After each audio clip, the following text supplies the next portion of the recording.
So when Massimo asked me to give the talk, he said, pick a title, and I said, I'll talk something about gravitational waves, and that was the title. So then when we got here on Sunday morning, or Sunday, I talked with Cole and also with Thomas Dent about what we were going to do, because all three of us wanted to talk a little bit about the event, GW 1509-14. And so we sort of split our duties.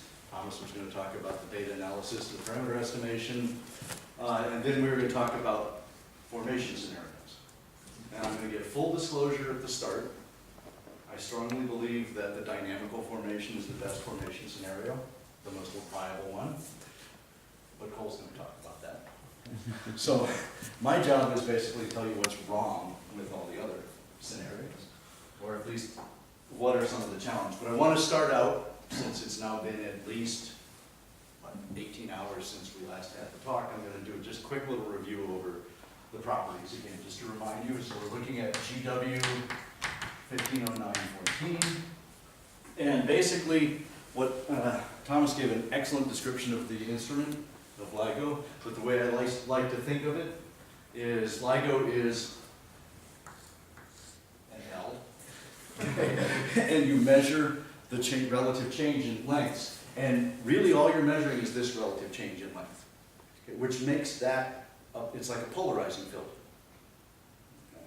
It only sees that polarization, doesn't see the cross polarization. That's relative to the detector. Okay. Now, the source, whatever you have, and this is more from the astrophysics side, has, similar to the peanut that Thomas drew for the instrument, there's the peanut for the source. Okay? And the source itself is a quadrupole source. And so what you end up with, and one quick way of looking at it, is gravitational waves come from a time-varying quadrupole moment where you're looking down on a binary that's orbiting like this. You're seeing a circularly changing quadrupole moment. But when you're looking at the edge, you're just seeing something going back and forth like that. Okay? Which means what you're looking at is along the edge, you get plus polarization. On the top, you get the combination of plus and cross, which gives you the circularly polarized. Which gives you effectively a peanut like this. I won't go into the mathematical details, but effectively right along the edges, you get roughly half the amplitude that you get along the top because you're only getting the plus polarization. Now, when you take the detector with its peanut convolved with that peanut, and then you realize that the detector is only a polarizing filter for a particular polarizer, looking down the edge, the best you're going to get is if you're perfectly aligned to see the plus polarization. So you can get nothing. You can get a 0 from the detector. Looking at the top, you're never going to get 0 because with circularly polarized, there's always going to be some sort of plus polarization. Okay? Unless, of course, your detector is completely wrongly oriented, where it doesn't detect. So that's the basic idea on how we do the detection. And now what I want to just go through is we find the masses, and Thomas, I think, did a fine job of this. You know, we look at the in-spiral phase, you get the chirp mass. You look at the post-Newtonian corrections, and it gives you the total mass as well as the mass ratio. Between those three quantities, you can break the degeneracy and get M1 and M2. So that's how we get the mass. From the end of the merger product, which up until a few weeks ago when I talked to someone more deeply involved in the LIGO stuff, I thought it was the ring down, but apparently the ring down, the formal classical ring down, which is just the perturbed black hole at the end, that formal classical ring down was too faint to be seen. So it was more the tail end of the numerical relativity part is what has actually been used to give the mass of the final object and the spin. So we ended up with, you know, M1 and M2. Again, since I'm doing formation scenarios, I don't have to be exact. We're about 30 solar masses. Technically, I think there was, the total combination was about 30 or 65 when you added them together. The total mass at the end was about M1 plus M2 minus 3 solar masses. I always like thinking about that because sometimes we don't really let that sink in. That in less than a second, this thing emitted 3 solar masses worth of energy. 3 solar mass mc squared, okay, which is huge. I think the LIGO press release basically said it was something like 50 times the total luminosity of every other star in the universe, which is a nice way of thinking about it. I prefer to think of it in terms of total power output during that time, which is 10,000 times the total power output of the sun up to now, over its 5 billion years. So that is what we detected. The spin, the final spin, and this is sort of an important thing, was about, correct me if I'm wrong, I think it was about 0.65. Is that right, Thomas, or do you remember it? It sounds right. Yeah, it's in that area, most of which comes from the orbital angular momentum of the merger.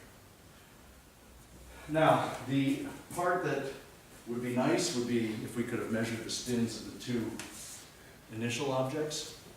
That was very difficult to measure. So there's a plot that's, I'll do my best of sketching it, that's in the paper. And then there's a new paper just came out about 3 days ago where they used more exact spin, precessing spin oriented waveforms. But this will be spin 1, and this is spin 2 prior. And then the idea here is this is the orbital plane, so this would be the orientation of your spin relative to the orbital plane, whether they're aligned or misaligned. And remember, what I'm going to try to do here is draw a probability distribution function for something that was not very well measured at all. Okay. Because we had, what, 5, 6 cycles, and the only way you measure spin is when that peanut for the binary starts to precess around, giving you varying amplitudes within your detection. So the general shape was some sort of fuzzy blob that looked like this, and another fuzzy blob on that side, where this went out to about 0.2. And what it was really saying is that, at least this is my interpretation, if you put a gun to their head and said, what were the initial spins?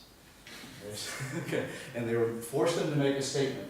They would make a statement that the spins were, if they were aligned, since we didn't measure a damn thing that's consistent with 0. Okay.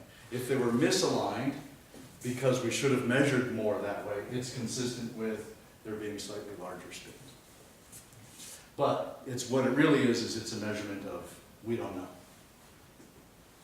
Since then, in the June 3rd paper that came out with the spinning ones, they can now say that A1, I think, had to be, so this is just an upper bound, had to be less than, I think, 0.7, and A2 had to be less than something like 0.85 or something.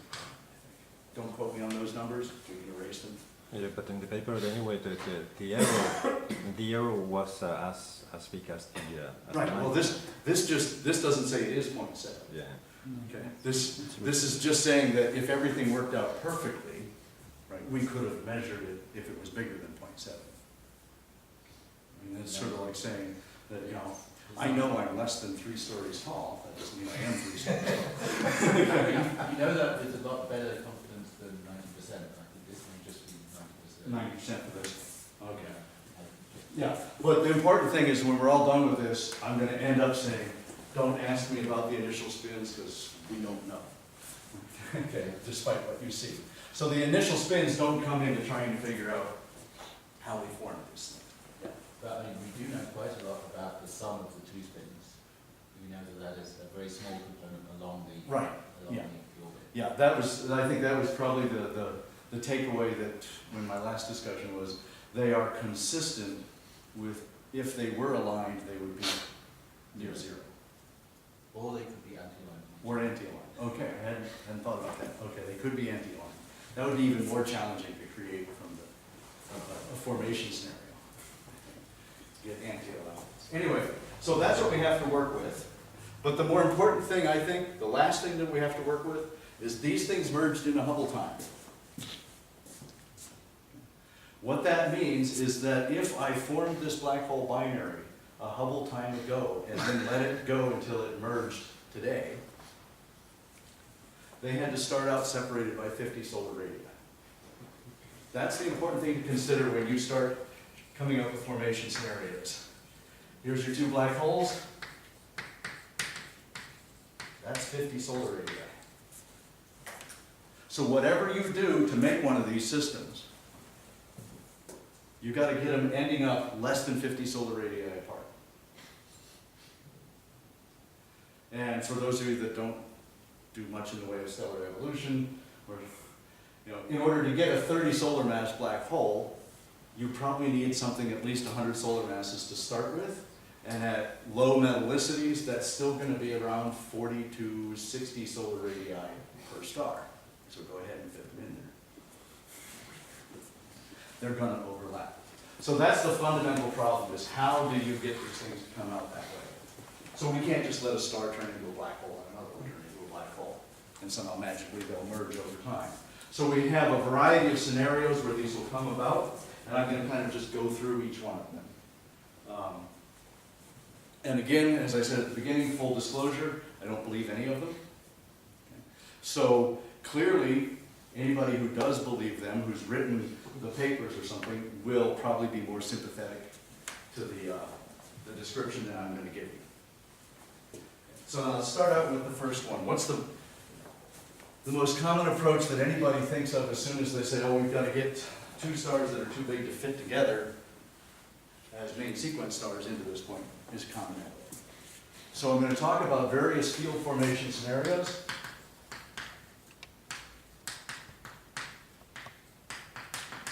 And by field formation, I just mean that these things are they're born in a binary, they're going to evolve in that binary, and eventually end up with 30 solar mass black holes, 50 solar radii. And that's what I'm going for. Later on, without stealing too much of Cole's thunder, Thursday, he's going to tell you how you do this, where you make one black hole over here, one over there, and then you bring them together magically later. Magic is the key. Right. Yeah. So anyway, for the field formation, the first standard idea would be, well, let's just start with two stars, and let's let them evolve to become black holes. And then we run into the very first problem that comes about starting to talk about this. How do you make a 30 solar mass black hole? When I gave this talk, or a similar talk in Austin earlier this year, that was the question. I started out and said, we have these black holes, let's now figure out how you form them into a binary. And he said, it was Craig Wheeler, and he said, the hell with forming them into a binary, how do you even make a black hole of that mass?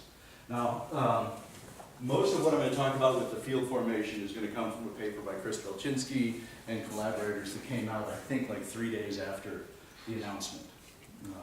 And one of the things I also do when I've been giving these talks recently is every morning before I give the talk, I go onto ADS and look for how many articles have been produced with GW 150914 in either the title or the abstract.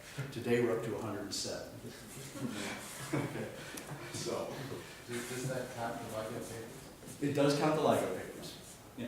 But that's a small fraction of them. Yeah, I think that's at best a sixth of them. So, anyway, where was I with this? Okay, so I'm going to be using Chris Belczynski's, but I suspect there are probably some more field formation scenario papers that have come out. Prior to getting that, how do we make the black hole? Every paper I've read says you got to have low metallicity. For the simple reason that if you have high metallicity, the opacity of your envelope is too high, and therefore the stellar winds will blow off your mass, and you will never end up with enough mass to become a 30 solar mass black hole. So that's why they go to low metallicity. Now, because it's a Blackboard talk, and I'm actually going to try to draw a graph, I need to have something to work with.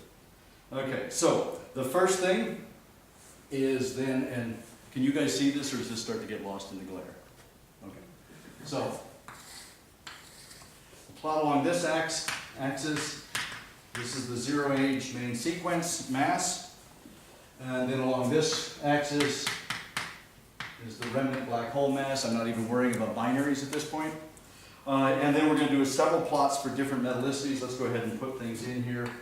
0, 20, 40, 60, 80, and I don't think we need to go much higher than that. And then along here we've got 20, 40, 60, 80, 100, 120, 140, and that's probably close enough I can stop. Their plot goes out a little further. At 150 times solar metallicity, you basically end up with something that sits right about at 10 and drops down a little bit here. So that means that if I have stars that have metallicity that 150 times, or 1.5 times the solar metallicity, you're never going to get a black hole bigger than 10 solar masses. It's just not going to happen. At solar metallicity, their plot goes, it's got some little wiggly bits in it down here, but then it does, at around 60, start to work its way up to just below 20, and then it moves across to 20. Once again, solar metallicity, you're not going to get a 30 solar mass black hole. What about a quarter solar metallicity? Well, there's some more wiggly bits that happen down around here. Then it works its way up to just shy of 30, and then I don't know why, but I'm going to go ahead and do it just because it's in their paper. For some reason, it turns wiggly bits like this going along. No idea why they do that, but Now, for those wiggly bits and the earlier wiggly bits at lower mass, yeah. are those because of numerical problems or uncertainties, or are the low mass wiggly bits, love that technical term, supposed to be real? I think, and again, there's my source. Okay.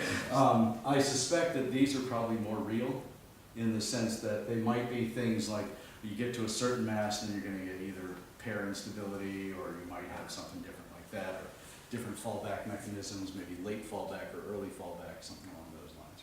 So I think this definitely has something to do with the supernova process. This I have no clue. And that might be a numerical artifact. And also, sorry, Yeah. this is this from the Belchinski paper? It's from the Belchinski paper, but I think it's lifted from someone else's paper, and unfortunately, I'd have to go look up the paper to find out. Because one of the things that ends up sometimes being troublesome here is that the understanding of the wind loss rates is very problematic at high mass. You have almost no observational guidance, and you don't know how much you can trust theorists. Right, well, this is in fact, I think the paper, and I want to say Vink is the guy that it's his winds, because I just know that Chris has been very enthusiastic about the Vink winds, Okay. because you can turn them down a little bit. You know, it's, you think of it as, it's just another knob in stellar evolution, particularly as you say at high evolution, or high mass, it's anybody's guess what's actually happening. Yeah. So this is at 25. The thing about that is if I plotted this accurately, there's your 30 solar mass. So 25% solar radius, or solar metallicity, is still problematic, but as Cole has pointed out, right? Give me a knob, I'll change the winds a bit, and I can make it 30 if I want. Now we finally get to the more important ones, or at least to my mind. It's the 10% metallicity, and again, some wiggly bits down here, a little bit more accurate, and then once we get up to about 80, it crosses that threshold, and then we get something like that. Okay. So this is at 10% solar metallicity. So that's the argument that people go is you need low metallicity. Why? Because if you don't have low metallicity from at least these models, you're never going to end up with a 50 solar or a 30 solar mass black hole, because you lose the wind, you lose too much mass in the atmosphere, or the envelope. And then at 0.5% metallicity, it shoots up, and again, crosses the threshold just about at 80 solar masses, and then goes on up, and in this case, it just keeps going up. So these are numerical results. These are numerical results. But do we understand the physics that lead to these black holes, or is it just the outcome of a numerical? It's the outcome of a numerical result. I mean, basically what it is you do, well, first off, let's think about, you've got to have some stellar evolution code to do this. And what happens with, at this stage, you're putting in little knobs with the opacities, you're changing little knobs in there with the winds, what's going on in the core, particularly at the kind of temperatures you're going to need, where does your pair instability problems come in? So we get the result, but we don't understand the result. We don't understand the result. Do they have rotation of the star? I mean, that's That can play a role. Yeah. rotation is going to be a problem. Magnetic fields are going to be a problem. You know, so, for example, I mean, and the reason why I bring this up is I think for anyone who is a stellar evolution theorist, there's your challenge. Okay. How do you make a 30 solar mass black hole? And the reason why I say that is how do you make one is when I gave the talk and I said, you know, how do you make a binary of 30 solar mass black holes? And Craig Wheeler said, more importantly, how do you make a 30 solar mass black hole? At this stage, unless we really sincerely doubt the LIGO result, the question is not how do you make it, or you know, is it possible to make a 30 solar mass black hole? It must be, because there's one out there, or at least there used to be. Now there's a 60 solar mass black hole out there. Okay. So it can be done by nature, it's just whether or not we can pull it off. And if that makes you feel bad, we still can't make supernovae blow up either, and they happen all the time. So, Yeah. if you were writing a stellar evolution calculation code to deal with, let's say, a progenitor mass of 100, 150, what would be the hardest part of doing that accurately? There are so many hard parts. I'm trying to think of which would be the hardest one. I mean, some of the problems that you're going to have is first, I think probably you're going to have to look into what are the nuclear reaction rates at the kind of temperatures you're going to need to support that pressure at the center.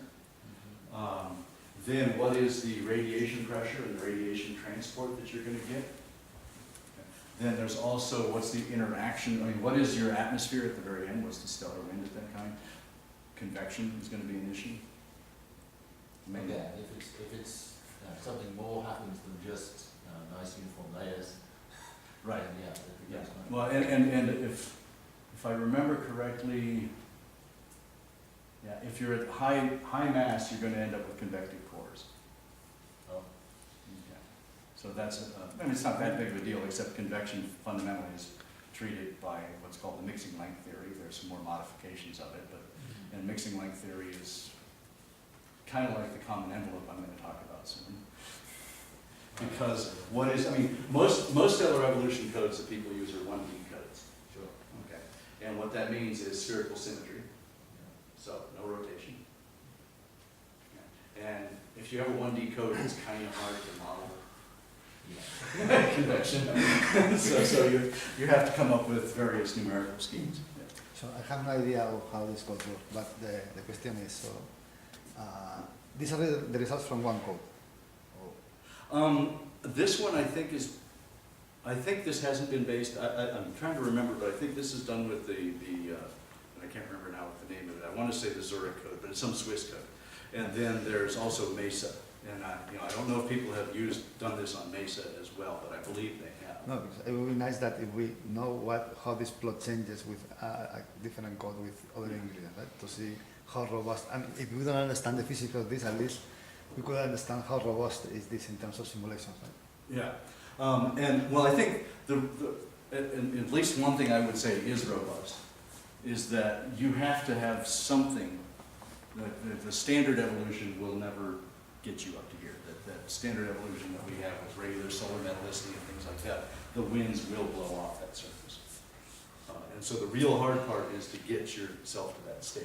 And again, that goes back to, now that I'm thinking about it, to Tom's question, is that the equation of state is also an issue at that point.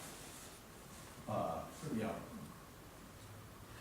what do we worry about with ionizations and other things where we don't know exactly what we're doing? So the equation of state, I also remember, at least from Mesa, they have a couple of numerical models of the equation of state when you get down into the very high densities and temperatures in the core. And there are problems when you go to too high mass of a star that the equation of state parameters that you try to get are outside of the matrix that the numerical code does. And so then I don't know exactly how it deals with it, if it extrapolates or what. So, but as I said, this basically tells me that low metallicity is what I need. I think almost everybody agrees It's on that. not terribly low. I mean, we're not talking about 10 to the minus 5 solar Right. like pop 3 stars or something. Right. It's 10%. Although that's one of the things that a lot of people have said is that we can solve the whole problem by just making them pop 3 stars. Yeah, because there are a lot of those around. Well, yeah, there could be metal free. Well, that's why they're all There black could holes be now. metal-free pockets, but I guess part of the issue you're going to talk about is, the claim is that you can you can get rates comparable to the rates that are inferred from the single event. And the basically pristine pockets are probably going to be rare enough in the universe that I would imagine it'd be tough to get those. So if they required 10 to the minus 5, it would be Yeah, exceptional. -5, I agree with you. Yeah. Well, But Point this, one, it's fine. this is, yeah, this is not unreasonable. Yes, no, SMC. definitely not. Yeah, and even this one, because this, I could imagine with any of these things, when I'm looking at a numerical result from a single code with lots and lots of approximations in it, and I say, oh, look, there's a 1% difference, that must be the issue. No, I think we got error bars that size. Yeah. But it is a challenge. And then the other challenge that comes up, as I just want to mention, and this was in the context of popular stars, is the pair instability. And what pair instability is when you get to these high masses, you get very high temperatures in the core to try to support the pressure.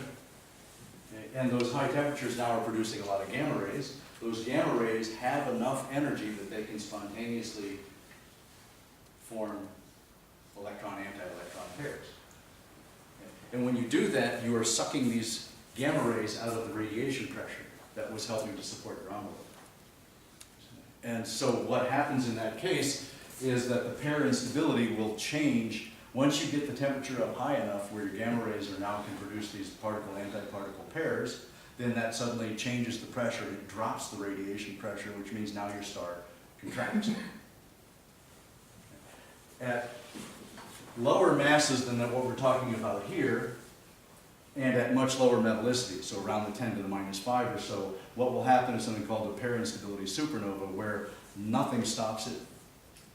I mean, eventually what happens then is your central core gets a runaway from the fusion, and it just blows up and you have no remnant. So if there is some models where, and that's where I think maybe some of this is coming from, but that's probably more to do with fallback, because we don't get down to the 5 or the 10 to the minus 5. But there are regions where you just simply, high enough mass, low enough metallicity, you don't get a neutron star, you don't get a black hole, you don't get nothing. Supernova. Okay. On the other hand, at somewhat higher metallicities, you can get this pair instability happening where you get pulsations. So what will happen is the pair instability will happen, the star will contract a little bit, that will increase the burning rate, puff the star back out because you get enough gas pressure. And that pumps the atmosphere of the star, the envelope of the star, and can pump stuff off. So again, it's another method of losing the envelope that you thought you were getting away with by going to low metallicity and getting rid of the opacity of the envelope. Now the pair instability can produce these. So again, you have that additional problem is if you get to low enough metallicity, there may be other things. And that may be what these little twiddly bits are, but I'm not entirely sure. Do you have a sense for, in terms of the ejection of the envelope, is that something that is going to dominate the mass loss compared to the winds, or is that uncertain at this stage? I'm going to say it's uncertain at this stage, meaning that I'm uncertain. Okay, that I haven't read the paper in detail enough. I wanted to learn a little bit more actually over the weekend about pair instability. So that's the level of my knowledge about it at this stage. But there's a paper, and if necessary, I can produce the authors. I think I even have it in my list, or in my notes. Let me see.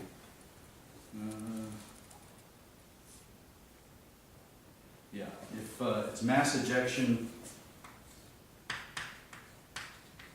Shoga. I'm probably going to pronounce these all wrong. Umeda, Maeda, and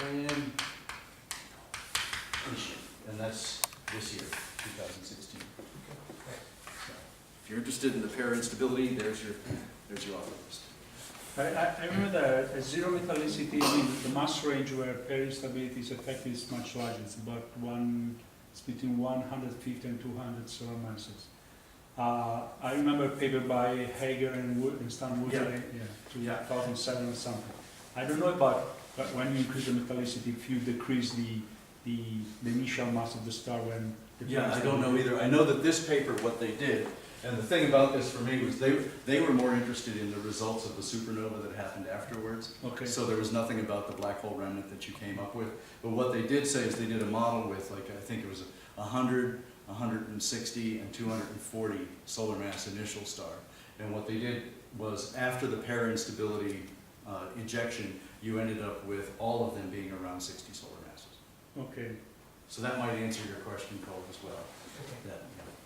But that wasn't just the pair instability, that was the whole combination. But they were doing very, very low metal systems.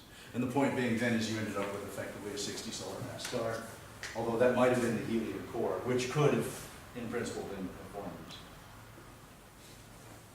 But, you know, now, it's amazing how time flies when you're having fun. Because I haven't even started making binaries, that's just making single black holes. So let's go back and try to start making a binary now, just understanding that half the problem is making one of these things at all. And now we've got to squeeze them within 50 solar radii. So let's talk about just what is the fundamental problem you have at that stage. And as I mentioned at the beginning, you needed from here, you could see I need somewhere around 90 solar masses just to get these stars. And so in Chris Belchinski's thing, they do start right around 90. So I'm going to talk a little bit how this would work. I want to stick a 90 solar mass star and a 90 solar mass star.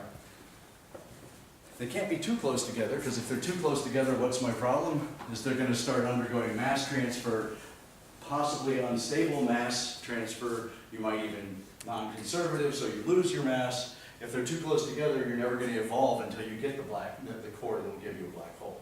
So in Chris's paper, and I think this is Belchinski, Holtz, O'Shaughnessy, and one other guy. I'm going to get in trouble for not remembering his name. It's somebody else, I think, from the LIGO collaboration. But anyway, Tomek. Yeah, Tomek. He's not in LIGO. Well, he's in Virgo, right? Yeah. Okay. So those are the four of them. And what they did was they basically ran Chris Belchinski's code, which is a pop synthesis code, turned the appropriate knobs until you could get this, you could produce one of these, and then looked at what you got and used that backwards to infer what were the right knobs to use. What's the better way of setting up your pop synth? And so this is just an outcome that gave us something that ended up being like the gravitational wave event. You start at roughly 2,700 solar radii apart. Just because you have to. This was on the order of 90 solar masses.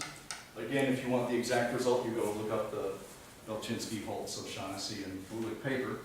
It came out, if you're not sure, it came out like 2 days after the announcement. So look, February 13th or something like that. And this was slightly less, so I'm going to say 85, but I could be wrong. Now, in their scenario, they just evolved nice until this thing goes to either is going through the Hertzsprung gap or is at the point of helium burning.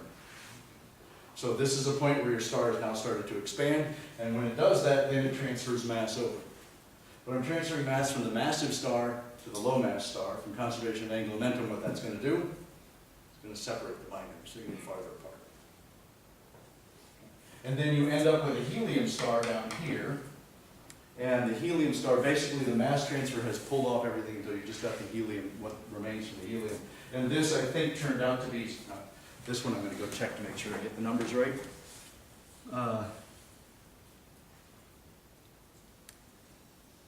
Yeah, about 42. So this, you can see this thing lost about 50 solar masses. Of course, some of that mass dumped over on this one, so this one has now become more massive. And it's now at 85. Oh, okay, so I was wrong. Yeah. So let me check this to make sure. That one started out at 60. So this is 60, then it grew up to 85. But the separation is now growing. So the separation at this stage is now about 3,700 solar radii. So this is non-conservative mass transfer. Right. And what do they assume about how the mass leaves the system? Does it leave with angular momentum, like the orbital angular momentum, or is there something else? I have no idea. I would imagine that, you know, well, given the way most pop synth codes work, there would be a knob where you put in there how much angular momentum it carries away, but otherwise, this is, you know, you could sit down if you wanted to, we could sit down and calculate the angular momentum before and after and see whether something's Yeah. carried away. But I don't think, they don't mention it in the paper. Or maybe to be more diplomatic, I didn't read it clear enough to see whether they mentioned it. Another nice piece of chalk. The technical words they put next to it is overflow, but That just means mass transfer. And actually, it doesn't even mass transfer, it just means mass leaves on it. Okay. So now, when we're at this stage, then the magic happens. There's actually a lot of magic steps here. And I don't mean that, I mean, fortunately, Chris isn't coming to this talk, but he may see it on there. So I don't mean to be insulting when I say magic. It's just, it's one of those things with, if you don't know the physics very well, what you have to do is you have to put in parameters. And just say, let's parameterize the answer that comes out. The helium star does a direct collapse to a black hole. So we get a black hole for this guy. And some mass is lost in the process going from helium star to black hole. Some mass is lost in neutrinos during the collapse. And we assume that there's little or no cake involved. Okay, so that it's a symmetric distribution of the neutrinos that escape, because if you had an asymmetric, you might get a cake involved. So we now end up with a black hole down here. Once again, we've lost mass from the system, because this is our 30 solar mass black hole, roughly. So what happens when you lose mass from the system? It's even farther apart. So we're kind of going in the wrong direction here. Okay, so now I'm going to step up. So we're at this stage, and I move to, so I'm not crawling on the floor to break the last of these. The next thing that happens is this star, because it was low mass, wasn't evolving as fast as this one has, but now its mass has grown, so now it's turn to evolve. So it grows. Once again, it's Rochelov overflow, okay? Meaning simply that what happened is the star has now gotten bigger than its own gravitational influence and is starting to be affected by the gravitational influence of this black hole. But something different happens. And it's something we call the common envelope phase. And the common envelope phase is another one of those that's very, very poorly understood. But the idea here is now the mass transfer from this one has expanded enough so that this cannot accrete the material fast enough. This thing expands until it fills the Rochelov and goes beyond filling its Rochelov and fills the entire space occupied by both the core and the original black hole. Now, is the reason that this happens at this stage but not the previous one, that the mass ratio is more extreme or something, and therefore there's more of an unstable mass transfer in some sense? That'd be as good a reason. I mean, I couldn't find anything to explain why it happens here and it doesn't happen here. Because I also found that as particularly odd, because this is 2,700. Yeah, Now we're at like almost 4,000 solar radii yeah, with a smaller mass. okay. Yeah, so I don't know for sure exactly why, but that might be it, is the more extreme mass ratio. Uh-huh. Because this would be, yeah, this is more than 2 to 1, whereas this was 3 to 2, or 2 to 3. Anyway, the common envelope, how does that work? Well, I've got an object orbiting around inside the envelope of this star, which means there's friction, effectively. It's heating up the star, and so or heating up the atmosphere. So what we assume happens is that the orbital energy of this object goes into the binding, or removing the binding energy of the envelope, and blows the envelope away. And in order to do that, this is where we bring everything together. Okay? At that stage, after this, you end up with the black hole and the helium star, and they're 47 solar radii apart. So how do we model this? Well, this is a big ugly mess if you think about it, right? we have all sorts of things to consider in here. So what we do instead is we say there's this alpha parameter. And the alpha parameter will tell us how efficient the binding energy or the orbital energy is at dumping energy into the binding energy to blow off the atmosphere.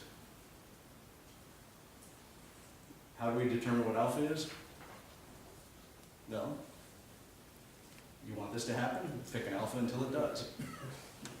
Although for the most part, we do this actually more with white dwarf binary interactions and things like that, where we have a lot more sources rather than just one minuscule black hole source that happened 500 megaparsecs away. And so we can look at those, and your alpha generally tends to be around, I think, 2. So it's sort of it's a power. So there's some factor of about square root of the energy that goes in. But that number has been known to, people argue that number 1 up to about 3.5 or 4. Then this thing undergoes its little direct collapse to a black hole.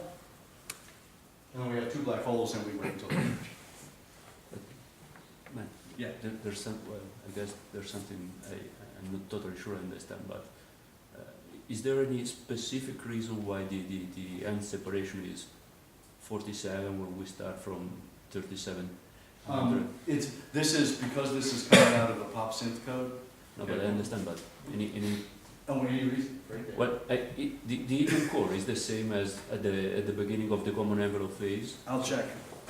But I mean, you know, so the specific numbers of 47, yeah, the helium is then at 36.8. They don't say what it is here. Okay. So they say here you've had some wind, so this is down to an 82, and now we're at 37, roughly. Okay, I was thinking maybe there's some energy conservation issue there that you're basically assuming you're blowing up the envelope only by transferring the orbital energy or something like that. Yeah, Or, it's just from the transferring of the orbital energy. And my guess would be that there's a standard alpha. Do you put that in? but that's sort of an efficiency, right? So Yeah, it's- yeah. But there's little or no physics behind it. Okay. Some of the best physics I've heard, which is not carried out in the alpha prescription, which I think it's something from Natasha Ivanova that I think is an interesting thing that people should consider, is that while this is going on, you're stirring up this, and you can get shell burning that may also help project the envelope, which won't come from Exactly. the binding or the orbital energy. But that would leave them at a greater separation. That would leave them at a greater separation. Yeah. Now, again, some of the issues, I just want to go through what are the problems and why this is challenging, because this does, I mean, everybody I've given this talk to has said this seems like one of those stories where everything happens just right, so that you get the result. But it's because you have a lot of things you have to overcome. First, these things have to be far enough apart so that this guy can evolve to give you a massive helium core that can turn into a black hole. If they were close together, the mass transfer would happen sooner, you would have a smaller mass here. Once that happens, it still you can't have a common envelope at this phase, because if you did, then these would be so close together that this thing would then evolve too quickly and not give you the massive black hole you need on the other side. So they have to be far enough apart that allows this star to evolve until it can become a black hole and this one to do it. And then you need at the last minute one of these to bring them together. Oh, and so kicks would be an issue too. So, I mean, because you think about it, if this had a kick and you were just completely randomly oriented kick, then some of those kicks is going to give you an eccentricity, which is then perhaps going to plow your black hole into this thing. So, because you have to keep the minimum orbital separation far enough apart for this guy to evolve. Okay, so there's no one here to defend themselves, but I hope I've convinced you this is not impossible, but somewhat challenging as a source. Now I'm going to go to the somewhat less plausible sources. And again, this paper, like I said, was Belczynski and Company. The next one is, again, I gave this talk at a modest meeting in Bologna, and Thomas Torres came up and said that there's an alternative method that they've developed. Well, they didn't develop it, it was them using stuff by Mandel and Mink. So we have two good names. There's Marchant, Langer, Podsilovsky, Taurus. And that's 216. And then that's based on some work done by Ilya Mandel and Selma Dominic, which is also 2016. This one came out in December, prior to the announcement of the event,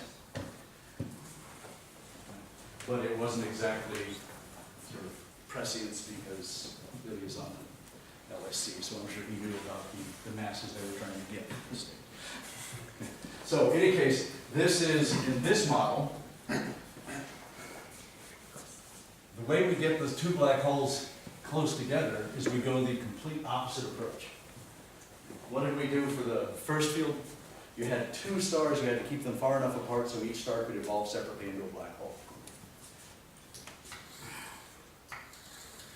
This one is called the massive over-contact binary.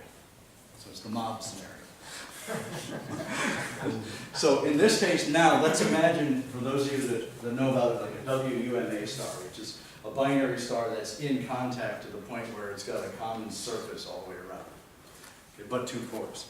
So we get one of these, but we make it out of, say, and let me make sure I got the numbers right. Okay, yeah, they don't give, a total of 150 solar masses or so. Okay, and they have like 70 and 56 or something. Okay, so now, in this case, clearly if you've got that much mass and they're two separate cores, this thing's orbiting pretty fast. The separation, and actually the orbit is 1.1 days, so it's not screaming fast, but pretty fast for 150 solar mass stars. That rotation stirs up, it develops not convection, but more like Coriolis forces and things like that, that stir up flows in the stars. And so these little arrows are supposed to be material rotating around. And what that means is that you are constantly pulling the hydrogen out of the core, or the helium out of the core, and replacing it with hydrogen. So what you do is you never go to the stage where you get a helium core surrounded by a hydrogen envelope. You're constantly mixing it. So it's the other model, and I can't remember the name of it now exactly, but it's basically a uniform composition. You're mixing up the material, constantly getting a uniform composition of the star. And in the core, you're still getting the burning, because that's where you get hot enough for the fusion to happen. And in that case, you take one of these stars and convert it from a usual star made out of hydrogen to a star made out of helium with very little mass loss. And when you have a helium star, the radius for the same mass as you have for a hydrogen star is smaller. So in this case, you start the two stars out in contact. They mix constantly, so you're getting this evenly distributed composition until they shrink enough to become two helium stars separated by a small radius. Okay? And in fact, the orbital period increases just a little bit as some of the mass goes away through solar winds. So this is a 1.1 days, now you're at 1.5 days. And then, two helium stars, they magically collapse to black holes. And you're done. You've got them at 50 solar radius. How do you form this scenario in the first place? You mean, how do you make one of these guys?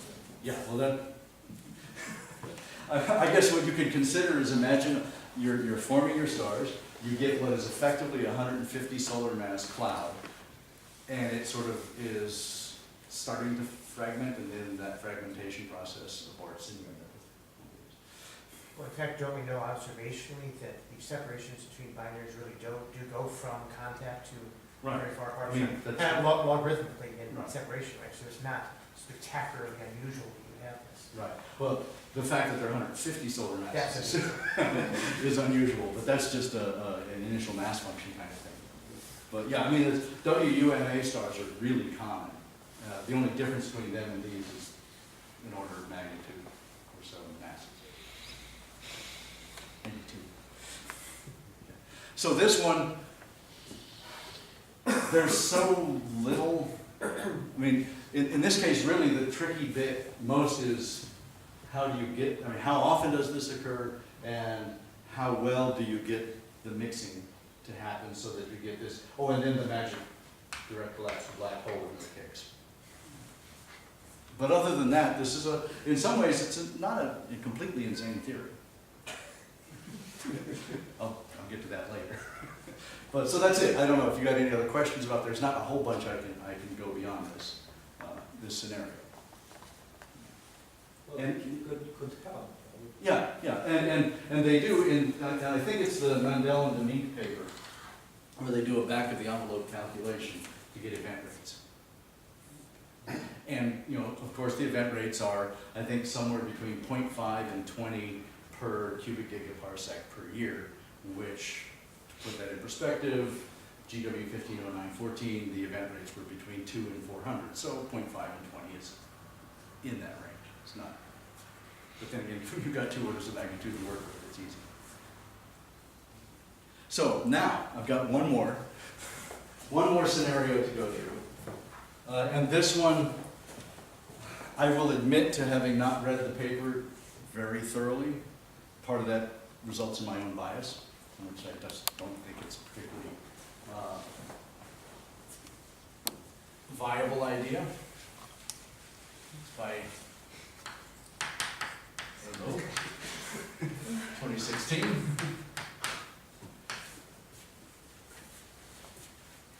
And in this one, and I think probably because Cole and I talked about it, I think he's read it in more detail than I have. But the basic idea behind that is, once again, you start out with my own phrase, big ass star. So you get this huge star. And the idea here is that it's rapidly rotating, that you form 2 cores in the center. So the idea of how you make the big ass star is a collision of 2 stars. That's the general theory that he's come up with. So it's kind of like the MOB, the massive overcontact binary, but it's not really a massive overcontact binary. What it is close to something that when people were doing models of how you build intermediate mass black holes with runaway collisions of main sequence stars, and Melvin Davis called this a bag of cores. Okay, well, this isn't a bag of cores, it's just 2 cores. So you have 2 cores. And those cores then evolve to give you roughly 60 solar masses worth of iron in the center, which are still close enough. I mean, this is the part I'm not clear on. I'm kind of looking at Cole for guidance on this. Whether it starts out as a single core and then bifurcates because it's rapidly rotating, or whether it starts out as double cores that are close enough together that they both collapse to black holes just before they merge. I thought it was the first. I thought he was thinking about rapid rotation and bifurcation. Yeah. So the idea is that you can, because I think there was also a few years back the same idea of how you make a short gamma ray burst with double neutron stars was the same idea. Wait, can you recap again? Okay, the idea is that then this is, you start out with a relatively large 60 solar masses, very rapidly rotating iron core, which bifurcates because it's rapidly rotating, so it splits. How much? How fast must it be? I did not read the paper, so, Bifurcate. but fast enough to do that. Okay, and then collapses to black holes, and then merges almost instantly, because this is clearly, if you just take a 60 solar mass iron core, split it into 2 things, they're going to be less than 50 solar radii apart. So this is a case where the formation happens mere seconds before the merger. And the idea there was, I think this was meant to try to explain the alleged gamma ray burst that was coincident within a few seconds of this. So even in this case, you assume that the BAS is forming through a merger of 2 stars or not? I believe when I read through it last night that the explanation they were using is a merger of 2 stars, but 2 main sequence stars. And the 2 cores merged before this process? Yeah, and that's why they're so rapidly rotating, would be to think about it, because they have to come together. So looking at the paper right now, we hypothesized that a black hole binary formed during the collapse of a rapidly rotating